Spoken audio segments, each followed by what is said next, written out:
بسم اللہ الرحمن الرحیم مجلحۃ لہا ارض الاعادی وللسمر المناحر والجنوب۔ مجلحہ تجلیس ہے بمعنی روندنا، الاعادی عدو کی جمع دشمن، السمر جمع ہے اسمر کی بمعنی گندمی رنگ کے نیزے، المناحر منحر کی جمع ہے بمعنی گلا، الجنوب جنبن کی جمع ہے بمعنی پہلو، قرتھا تقرید سے ہے بمعنی ڈھیلا چھوڑ دینا، الاعنہ جمع ہے عنان کی بمعنی لگام، مجلحتاً اس حال میں کہ روندی گئی ہے، لہا ان گھوڑوں کے لیے، ارض الاعادی دشمنوں کی زمین، وللسمر اور گندمی نیزوں کے لیے، المناحر گلے ہیں، والجنوب اور پہلو ہیں، فقرتھا پس ان کو ڈھیلا چھوڑ دے ان گھوڑوں کے لیے، الاعنۃ لگاموں کو، راجعات اس حال میں کہ وہ دشمنوں کی طرف لوٹنے والے ہیں، فإن بعیدہ اس لیے کہ دور کا وہ مقام، ما طلبت جو ان کو ان گھوڑوں نے طلب کیا، قریب ہے۔ مطلب یہ ہے کہ ان گھوڑوں کے لیے ان گھوڑوں نے دشمنوں کی سرزمین کو روندا ہوا ہے، اور ان کے جو نیزے ہیں وہ دشمنوں کے گلے اور پہلو کاٹتے ہیں، فقرتھا تو تم ایسا کرو کہ ان گھوڑوں کی لگاموں کو ڈھیلا چھوڑ دو تاکہ دشمنوں کے علاقوں کی طرف جلدی لوٹیں۔ دشمنوں کا علاقہ اگرچہ دور ہے لیکن ان کے دوڑنے کی وجہ سے، تیز رفتاری کی وجہ سے وہ قریب ہو جائے گا۔ ازادہ ان ہوا بخرات عنہ فلم یعرف لصاحبہ ضریب بسیف الدولۃ الوقاء تمسی جفونی تحت شمس ما تغیب۔ داؤن اس کا معنی بیماری، حفاف نصرہ سے ہے بمعنی چوک جانا، بقرات ایک مشہور حکیم کا نام ہے، اور الوضاء وضو کروما سے مبالغہ ہے بمعنی روشن چہرہ والا،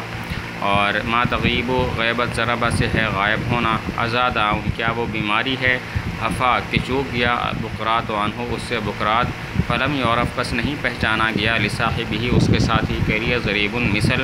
بسیف الدولۃ الوضاء روشن چہرے والے سیف الدولہ کے ساتھ، تمسی جفونی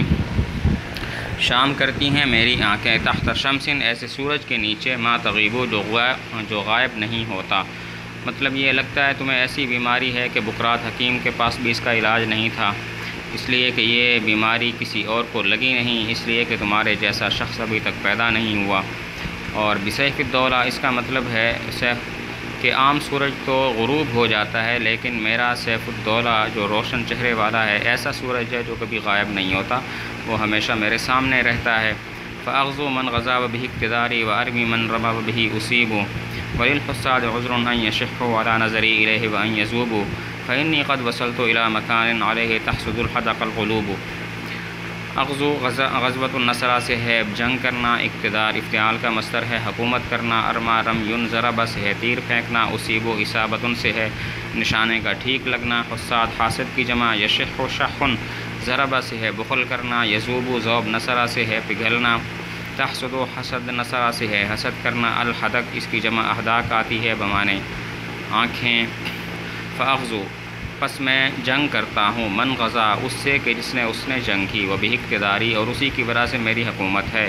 وہ ارمی اور میں تیر پھینکتا ہوں، من رما اس کو جس کی طرف یہ تیر پھینکتا ہے، وہ بھی اصیب اور اسی کی وجہ سے میرا نشانہ ٹھیک لگتا ہے، میں ٹھیک نشانہ مارتا ہوں۔ وللحساد اور حاسدوں کے لیے ہے، عذر عذر، ان یشحوا کہ وہ بخل کریں، علی نظری الیہ اس کی طرف میری نظر پر، وان یذوبوا اور یہ کہ پگھلیں، فانی پس بے شک میں قد وصلت تحقیق پہنچ گیا، الی مکان ایسے مکان کی طرف، علیہ تحسد اسی پر حسد کرتے ہیں، الحدق القلوب آنکھوں سے دل۔ فاغزو مطلب یہ ہے کہ جس سے سیف الدولہ کی جنگ اس سے میری بھی جنگ، جس کو وہ تیر مارے اس کو میں بھی تیر مارتا ہوں، سیف الدولہ کی وجہ سے میری حکومت ہے اور اسی کی وجہ سے میرا نشانہ ٹھیک لگتا ہے۔ وللحساد میں جب سیف الدولہ کی طرف دیکھتا ہوں تو حاسد بخل کرتے ہیں کہ میں کیوں دیکھتا ہوں، اور وہ پگھلتے رہتے ہیں، وہ معذور ہیں کیونکہ ان کو وہ مقام حاصل نہیں جو مجھے حاصل ہے۔ فانی اس کا مطلب یہ ہے کہ میں ایسے مرتبے پر فائز ہوں کہ جس مرتبے میں دل آنکھوں سے حسد کرتے ہیں، کیونکہ دل تو سیف الدولہ کو نہیں دیکھ سکتے، آنکھیں دیکھ سکتی ہیں۔ واحدث بنو کلاب اور بنو کلاب نے واقعہ کیا، بنواحی بالس بالس کے نواح میں ارد گرد کی جگہوں میں، وسارہ اور چلا سیف الدولہ ان کے پیچھے، وابو الطیب معه حالانکہ متنبی اس کے ساتھ تھا، فادرکہم پس ان کو پا لیا، بعد لیل بعد لیلتن ایک رات کے بعد بین ماءین دو پانیوں کے درمیان یعرفان جن کو پہچانا جاتا تھا غبارات اور خرارات کے ساتھ فاوقع بہم ان پر حملہ کر دیا وملک الحریمہ اور حریم کا مالک ہوا یعنی عورتوں کا مالک ہوا فابقى علیہ ان کو اپنے پاس رکھا فقال تو ابو طیب متنبی نے کہا بعد رجوعہ من هذه الغزوة اس جنگ سے لوٹنے کے بعد وانشدہ ایہا اور اس کے یہ اشعار سنائے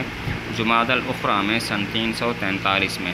مطلب یہ ہے کہ بنو کلاب قبیلہ نے بغاوت کی، سیف الدولہ نے ان کا پیچھا کیا، ان کو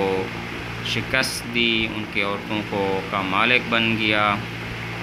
تو اس جنگ سے فارغ ہونے کے بعد متنبی جب لوٹا تو اس نے پھر بنو کلاب کی سفارش کی کہ ان سے غلطی ہو گئی ہے تو انہیں معاف کر دیا جائے۔ بغیر راعیا عبث الذئاب وغیر صارما سلم الذراب وتملك انفس الثقلين ترا فكيف تحوز انفسها كلاب وما تركوك معصية ولكن يعافي الورد والموت الشراب۔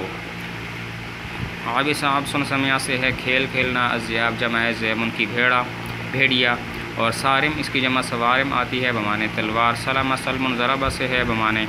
کند ہونا، اور تحوز و حوض نصرہ سے ہے جمع کرنا، یعاف و عیاف سمع سے ہے ناپسند کرنا، الورد و ضربہ کا مصدر گھاٹ پر اترنا، بغیر کا تیرے غیر کی وجہ سے راعین اس حال میں کہ تو نگہبان ہے، عبث الذئاب کھیل کھیلا بھیڑیوں نے، وغیر کا اور تیرے غیر کی وجہ سے صارمن اس حال میں کہ تو کاٹنے والی تلوار ہے، سلم الذراب کند ہو گئی دھار، وتملک اور تو مالک ہے انفس الثقلین ترن تمام جن و انس کے نفوس کا، فکیف پس کیسے تحوز انفسہا کلاب جمع کر سکتے ہیں اپنے نفوس کو کلاب، وما ترکوکا اور انہوں نے تجھے نہیں چھوڑا معصیتاً نافرمانی کی وجہ سے، ولیکن اور لیکن یعاف الورد پسند نہیں کیا جاتا، ناپسند کیا جاتا ہے گھاٹ پر اترنے کو، والموت الشراب حالانکہ موت پینے کی چیز ہو۔ مطلب یہ ہے کہ جب تک تو ان کا نگہبان تھا اس وقت یہ ٹھیک تھے، اور جب تو نگہبان نہیں ہے تو بھیڑیوں نے یعنی دشمنوں نے کھیل کھیلا اور ان لوگوں کو بغاوت پر اکسایا۔ تو ایک کاٹنے والی تلوار تھا، اب تو نہیں رہا تو گویا وہ تلوار کند ہو گئی۔ وتملک تو جن و انس تمام کے نفوس کا مالک ہے، تو بنو کلاب اپنے نفوس کے کیسے مالک ہو سکتے ہیں، تو ان کے نفوس کا بھی مالک ہے۔ وما ترکو انہوں نے تجھے چھوڑ دیا، اس وجہ سے نہیں کہ انہوں نے نافرمانی کی ہے، بلکہ بات یہ ہے کہ موت سے تو ہر کوئی ڈرتا ہے، تو ڈر کے مارے یہ لوگ چھوڑ کر چلے گئے۔